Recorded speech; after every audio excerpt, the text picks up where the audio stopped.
Good morning. Welcome to TFT സോളിഷ് or spiritual. ഏകദേശം ഒരു ധാരണയെ കാണുമെന്ന് വിശ്വസിക്കുന്നു. എവിടെ നിൽക്കുന്നു എന്നുള്ള ഒരു ക്ലിയർ പിക്ചർ വെളിച്ചം കിട്ടിയെന്ന് വിശ്വസിക്കുന്നു.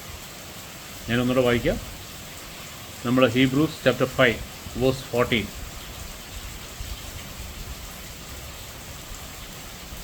അതിന് മുകളിൽ 13 ഉണ്ട്. ഞാൻ ലിവിങ് ബൈബിളിൽ നിന്ന് വായിക്കാം. And A person who is living on milk isn't very far along in the Christian life and doesn't know much about doing what is right. അപ്പോൾ പാൽ കുടിച്ച് ജീവിക്കുന്ന ഒരാൾ അവർ ക്രിസ്ത്യൻ ലൈഫിൽ അവരധികം അഡ്വാൻസ് ചെയ്തിട്ടില്ല, അല്ലെ അവർക്ക് അതിനെക്കുറിച്ച് വലിയ ബോധ്യമില്ല. അവർക്ക് നന്മയെക്കുറിച്ച് അല്ലെങ്കിൽ എന്താണ് ദൈവഹിതപ്രകാരമുള്ള നന്മ എന്നുള്ളതിനെക്കുറിച്ചും വലിയ ബോധ്യമില്ല. അപ്പോൾ നമ്മളോർക്കിടെ നന്മയും തിന്മയും ആർക്കറിയാൻ വയ്യാത്തെ? ഏത് മനുഷ്യനും അറിയാം. അവിടെയാണ് വ്യത്യാസം. ഞാൻ ഇനി അതിൻ്റെ 14 വായിക്കാം. Hebrews chapter 5 verse 14. എബ്രായർ 5:14. Solid food is for those who are mature.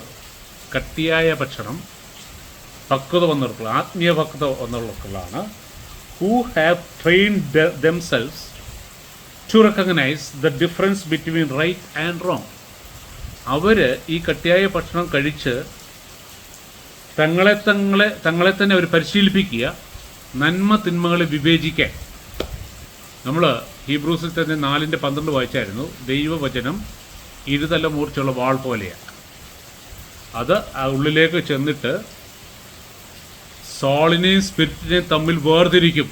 അത് തന്നെ ഇവിടെ പറയുന്നത് നന്മ തിന്മകൾ എന്ന് പറഞ്ഞാൽ which is സോളിഷ്, which is spiritual. പുറമേ നോക്കുമ്പോൾ നമുക്കത് പിടികിട്ടത്തില്ല. ഞാൻ പറഞ്ഞു സോളിൻ്റെ ഫ്രൂട്ടും സ്പിരിറ്റിൻ്റെ ഫ്രൂട്ടും ഓൾമോസ്റ്റ് സെയിമാണ്. അപ്പോൾ സ്പിരിറ്റിൻ്റെ ഫ്രൂട്ടാണെന്ന് കരുതി നമ്മൾ സോളിഷായിട്ട് കുറേ കാര്യങ്ങൾ ചെയ്യും. സോൾ കൊണ്ട് നന്മ ചെയ്യാൻ നോക്കും. നമ്മളോർക്കും സ്പിരിച്വലാണ്. നോ, അതാ ഇവിടെ ഉദ്ദേശം. അല്ല വെറും നന്മ അല്ല. കള്ളം പറയുന്ന തിന്മയാണെന്ന് എല്ലാവർക്കും അറിയാം. ചാറ്റ് ചെയ്യുന്ന നന്മയാണെന്ന് എല്ലാവർക്കും അറിയാം. അതിപ്പം വചനം വായിക്കേണ്ട ആവശ്യമൊന്നുമില്ല. ഇവിടെ പറയുന്ന അതിൻ്റെ അപ്പുറത്തെ ആ സ്പിരിച്വലി മച്ചുറായിട്ടുള്ള ആൾക്കാർ ദൈവവചനം അവരുടെ അകത്തോട്ട് ചെന്നിട്ട്, അതാണ് നമ്മൾ വായിച്ചു കേട്ടത്. Solid food is for those who are mature. ദൈവവചനം, ലേഖനങ്ങൾ, അത് ആ ആത്മീയമായിട്ട് പക്വത വന്നവർക്കുള്ളതാണ്. Who have trained themselves. അവർ അതിൻ്റെ സ്ഥിരമായ ഉപയോഗത്താൽ, സ്ഥിരമായി വചനം വായിച്ച് പരിശുദ്ധാത്മാവിൻ്റെ സഹായത്തോടെ അതിൻ്റെ റെവലേഷൻസ് കിട്ടി തങ്ങളുടെ ജീവിതത്തിലേക്ക് അപ്ലൈ ചെയ്ത് അങ്ങനെ ആ സോളിഷിൽ നിന്നും മാറി സ്പിരിച്വലിലേക്ക് വന്ന് and to recognize the difference between right and wrong and then do what is right. Spiritual ഏതാ, സോളിഷ് ഏതാണെന്ന് തിരിച്ചറിഞ്ഞ്, ജഡത്തിൻ്റെ പ്രവൃത്തി ഏതാ, ആത്മാവിൻ്റെ പ്രവൃത്തി ഏതാണെന്ന് തിരിച്ചറിഞ്ഞ് ആത്മാവിൻ്റെ പ്രവൃത്തി ചെയ്യാനായിട്ട് ഏൽപ്പിച്ചു കൊടുക്കും. വെറുതെ തിരിച്ചറിഞ്ഞുകൊണ്ട് കാര്യമില്ല കേട്ടോ. നന്മത്തിനോട് തിരിച്ചറിഞ്ഞുകൊണ്ട് കാര്യമില്ല. അതിൽ നന്മ അല്ലെ സ്പിരിച്വൽ ദൈവഹിതപ്രകാരം ഏതാ ഉള്ളത്, ദൈവത്തിൻ്റെ ആഗ്രഹം എന്താ, എൻ്റെ ജഡത്തിൽ ഇതൊക്കെ ചെയ്യാം, അതുകൊണ്ട് കാര്യമില്ല. പരിശുദ്ധാത്മാവിനെ പ്രേരിപ്പിക്കുമ്പോൾ, പരിശുദ്ധാത്മാവിനെ ലീഡ് ചെയ്യുമ്പോൾ എൻ്റെ ഇഷ്ടം മാറ്റി വെച്ചിട്ട് ദൈവഹിതം ചെയ്യുക. ദൈവഹിതപ്രകാരം നന്മ ഏതാ എനിക്ക് തിരിച്ചറിയാൻ പറ്റും. ഒരു ക്രൈസിസ് വന്നു, ഒരു തീരുമാനം എടുക്കണം. പുറമേ നോക്കുമ്പോൾ ഏതാ ശരി ഏതാ തെറ്റാന്നൊരു പിടിയും കിട്ടുന്നില്ല. അത്ര കോംപ്ലിക്കേറ്റഡാണ്. കാരണം രണ്ടിൻ്റെയും ഫ്രൂട്ട് കണ്ട ഒരുപോലെ ഇരിക്കുന്നത്. കള്ളനോട്ടും നല്ല നോട്ടും നമ്മൾ തിരിച്ചറിയാൻ പറ്റുന്നില്ല. എന്താ ചെയ്യണ്ടേ? ആ മെഷീൻ്റെ സഹായം കാരണം. അതിനാ കട്ടിയായിട്ടുള്ള ആഹാരം. ഇതാർക്കാണ്? സ്പിരിച്വലി മച്ചുറായിട്ടുള്ള ഒരു കൂട്ടർക്ക് ഇതൊന്നും ഒരു ബാധകമേ അല്ല.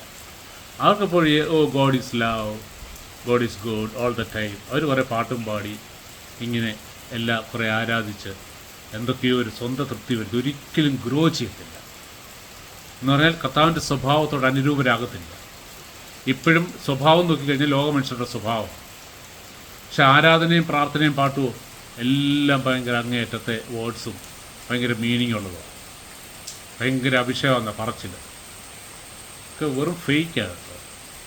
നമ്മളെ ദൈവവചനം ഉള്ളിലോട്ട് കടന്നില്ലാൻ അനുവദിക്കാത്തത് കൊണ്ട്, അല്ലെങ്കിൽ കട്ടിയായ ആഹാരം കഴിക്കുമ്പോൾ നമുക്ക് പിടികിട്ടും നമ്മൾ ഈ കാണിച്ചുകൊണ്ടിരുന്ന എല്ലാം സോളിലായിരുന്നു. ആത്മീയമെന്ന് നമ്മൾ തെറ്റിദ്ധരിച്ചിരുന്ന പല കാര്യങ്ങളും നമ്മൾ ഒത്തിരി കാര്യങ്ങൾ ചെയ്തിട്ടുണ്ട്. നമ്മുടെ ആരാധന, നമ്മുടെ പ്രാർത്ഥന, നമ്മുടെ ഉപവാസം, ബൈബിൾ നോളജ്, ദാനധർമ്മങ്ങൾ, നമ്മുടെ എന്താ പറയുക ആത്മാവിനാൽ നടത്തപ്പെടുന്നു നമ്മൾ ചിന്തിച്ചുകൊണ്ടിരുന്ന പല കാര്യങ്ങൾ, ഇതെല്ലാം സോളിഷായിരുന്നെന്ന് ഞാൻ തിരിച്ചറിഞ്ഞതുപോലെ തിരിച്ചറിയാൻ സഹായമാകട്ടെ എന്ന് പ്രാർത്ഥിക്കും. ഞാൻ തിരിച്ചറിഞ്ഞല്ല, പരിശുദ്ധാത്മാവ് എനിക്ക് ബോധ്യം തന്നതാണ്. ആഫ്റ്റർ ലോങ് 25 years എന്നോട് പറയും നീ ഒരു ആജ്ഞനെ അല്ല. ആജ്ഞനല്ല പിന്നെ ആരാ? ജഡികൻ. ജഡികൻ ലോക മനുഷ്യനെന്നല്ല, വീണ്ടും ജന്മം നടന്നു, പക്ഷെ ആത്മാവിൻ്റെ തലത്തിലേക്ക് എത്തി, ആത്മാവിനെ നടത്തപ്പെടാൻ തുടങ്ങി. ലോക മനുഷ്യർക്ക് ഏകദേശം വലിയ വ്യത്യാസമില്ല, ചൂടുമില്ല തണുപ്പുമില്ല, കർത്താവിന് ഒട്ടും ഇഷ്ടമില്ലാത്ത അവസ്ഥ. അതിൽ കൂടാണ് കടന്നു പോകുന്നെങ്കിൽ ശ്രദ്ധിച്ചോ. പരിശുദ്ധാത്മാവ് സഹായിക്കട്ടെ. God bless you.